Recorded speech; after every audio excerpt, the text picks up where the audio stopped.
You know the scene from the movies, right? A single catapult fires, a stone arcs across the sky, and bam! A huge chunk of a castle wall just explodes into dust. It's dramatic. It's awesome. But when we're talking about the great cathedrals of the Middle Ages, that picture is almost completely wrong. First off, these cathedrals were absolute masterpieces of stone engineering. So could a catapult actually damage one? Absolutely.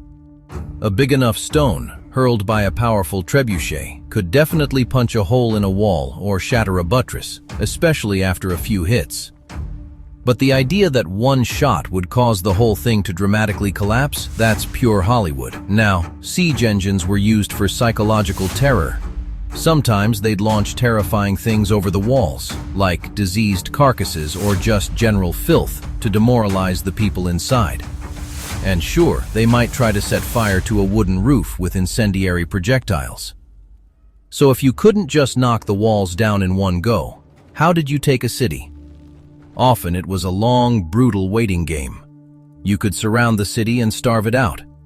You could have miners dig tunnels right under the walls to make them collapse from below. And of course, there was the slow, grinding work of breaking the defenders' will to fight. But don't get me wrong, direct attacks were still very much on the table. Constant bombardment was meant to eventually create a breach in the wall that soldiers could storm through. If you love digging into the real story behind medieval history, think about subscribing for more. So, aiming a catapult at a cathedral wasn't about that one movie magic explosion. It was a calculated part of a much larger, grittier strategy. It was an act of terror, yes, but it was also a physical assault. The real weapons of a siege weren't just fear and famine.